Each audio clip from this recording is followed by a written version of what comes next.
Welcome to the deep dive. We're here to unpack the sources, pull out the key ideas, and hopefully leave you feeling much better informed. And today, we're diving into Kurt Vonnegut, specifically his really unique book, Palm Sunday. He called it an autobiographical collage. Right, and he had this great term for it himself, didn't he? Obliviate? He did. Obliviate. Apparently, adolescent slang for, well, 2 pounds of shit in a 1-pound bag, as he put it. Mm-hmm. That's perfect. Yeah. It just captures how he jammed everything in there. Fiction, nonfiction, speeches, letters. Exactly. It's why he sort of jokingly, but maybe not entirely jokingly, said it should qualify for Pulitzers in like 5 categories. Fiction, drama, history, biography, journalism. I mean, that's audacious for an autobiography. It really is. And that's our goal today, isn't it? To dig into this blivet and see what it tells us about Vonnegut's view of the world. Yeah, how his family, the war, America itself, how all that shaped him. We'll unpack the humor, the sometimes pretty sharp criticism, but always that search for connection, for meaning. Okay, so let's start where he often does, Indianapolis. The world's largest city, not on a navigable waterway, he called it. His roots there are, well, pretty deep. Oh, incredibly deep. Yeah. You've got this line of German immigrants going way back. Like Jacob Schramm, his great-great-grandfather. Right. Arrived from Saxony, early 1800s, with a serious amount of gold, $5,000 plus hundreds of books, fancy porcelain. Wow, so not exactly starting from scratch. Not at all. He became a grain merchant, bought land. His letters were apparently like a guide for other Germans coming over. And then there's Clemens Vonnegut, the great-grandfather. He sounds like quite a figure, a free thinker. Definitely. Highly educated for that time, like PhD level, knew Latin, Greek, Yeah. French, but also incredibly practical, almost eccentric. The story about pretending to be deaf at the bank. Yeah, to demand interest. Or calmly trimming his toenails to dismiss some disgruntled contractor. Just amazing. And he planned his own funeral speech, Do Not Mourn, advocating rational living. You can see the seeds of Kurt's thinking there, can't you? Absolutely. That skepticism, that practicality. But there was another side too, right? The Lieber side. Peter Lieber, another great-grandfather. Civil War vet, owned a brewery. The leading brewery in Indianapolis, yeah. And later became U.S. Consul General. Bought a castle on the Rhine. A castle.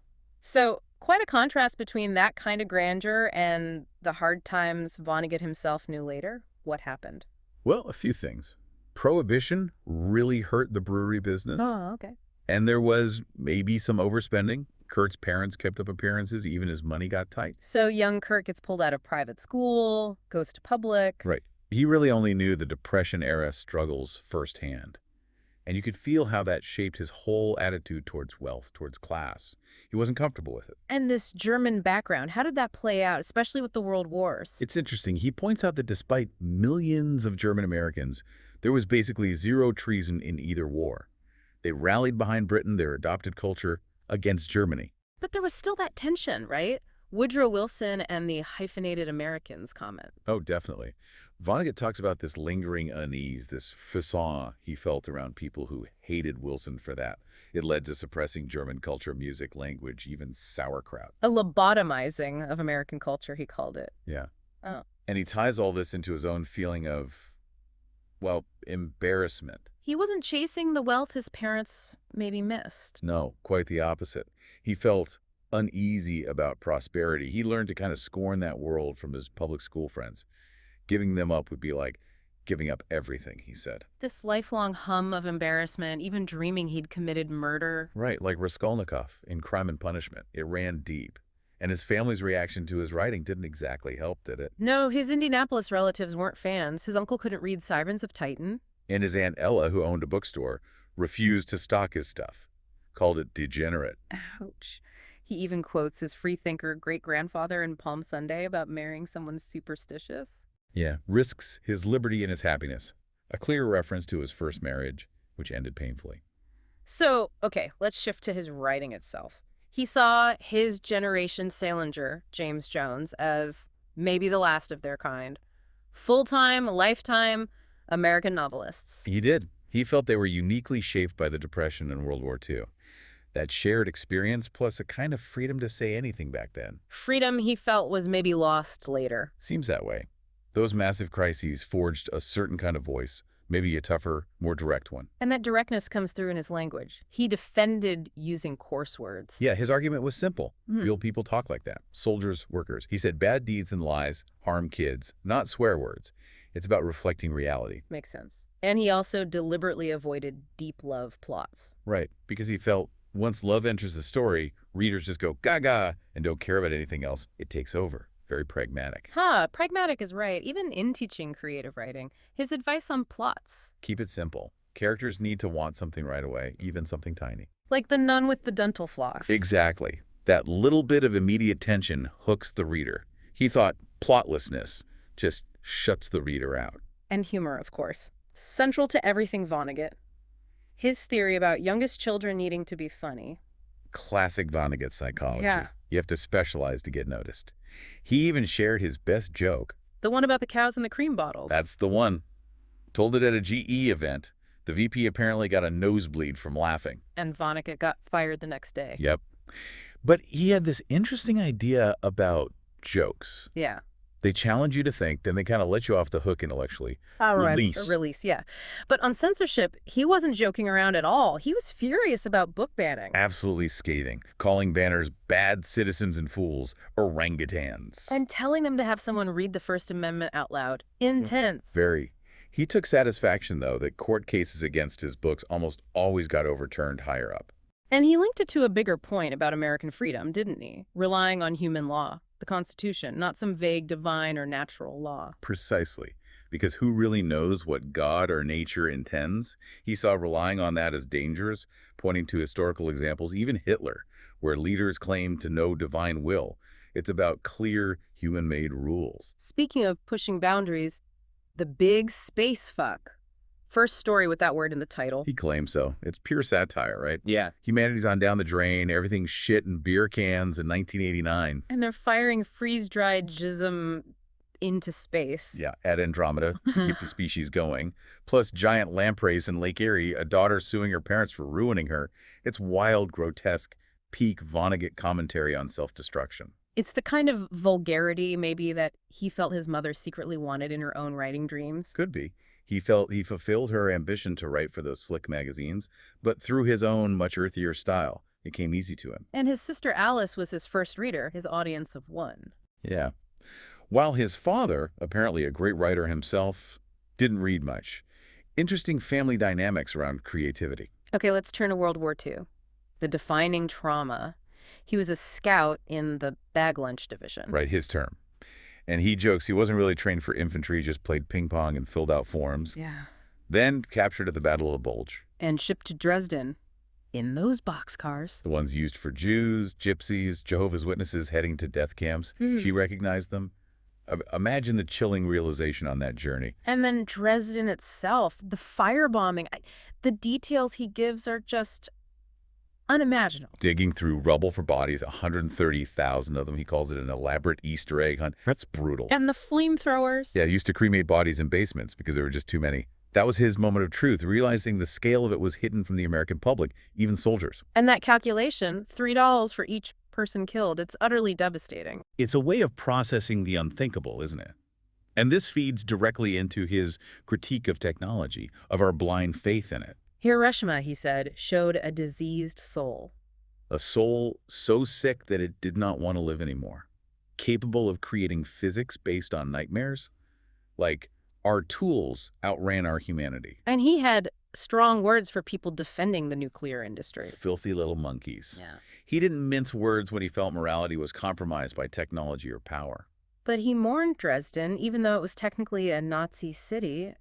Why? Because it was only temporarily Nazi. For him, it was fundamentally an art treasure belonging to earthlings everywhere.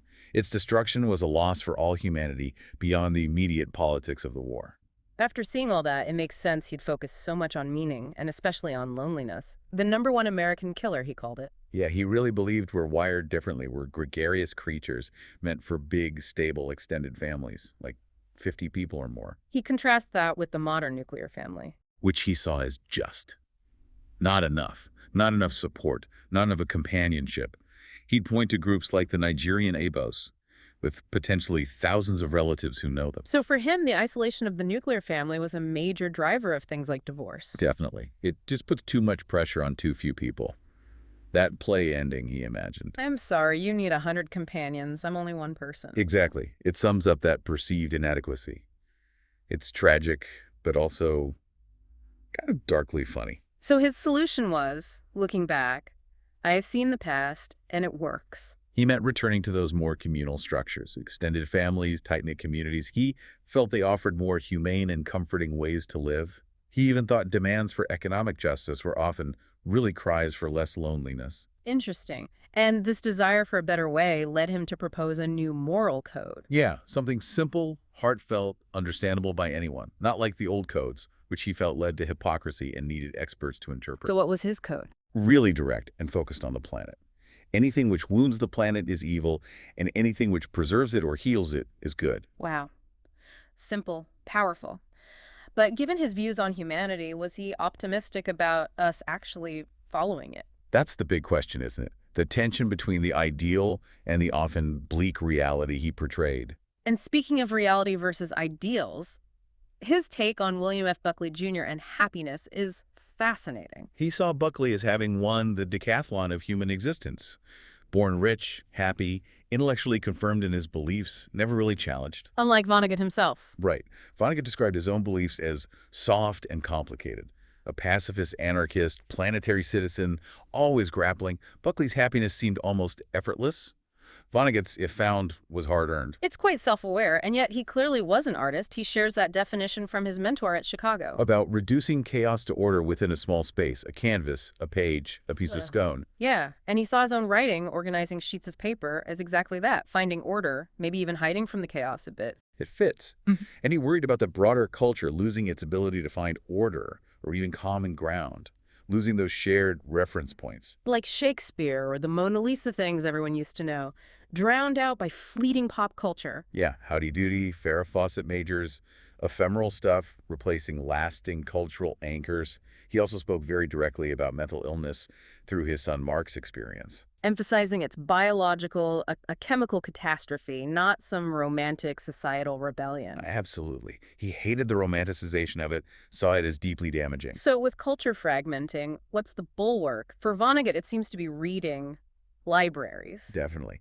Reading and writing are the most nourishing forms of meditation, he said. Cheap ways to connect across time and space. Unlike film. Which he saw as expensive and potentially damaging to your own imagination.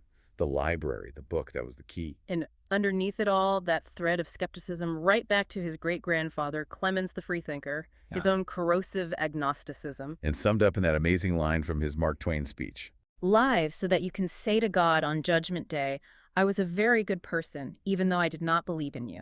It's just perfect Vonnegut. Funny, defiant, deeply moral. And his analysis of Twain's Connecticut Yankee is also quite telling, isn't it? Seeing it as a warning about technology. Yeah, how innocent-seeming technological fixes can lead to horror. Asking who's really crazier, the knights with swords or the guy with the Gatling gun? He felt that book's fatal premise, that tech solves everything, was still dangerously alive in Western culture. A warning that still feels pretty relevant today, I'd say. Absolutely. And that seems like a good place to pause our deep dive into Kurt Vonnegut's Palm Sunday. What an incredible tour through his mind. That blivet really does contain multitudes, doesn't it? Personal history, war, jokes, philosophy, pain. It's all in there, that mix of laughing at the absurdity, being angry at the cruelty, but always somehow searching for decency. Yeah, despite the cosmic embarrassment, as he put it, and seeing the world often heading down, down, down. He showed that maybe just finding one small thing, one page, one joke, one connection, and trying to bring some order to it, maybe that's an act of courage in itself. Makes you think, what's the little patch of chaos you try to bring some order to day by day? Something to chew on until our next deep dive.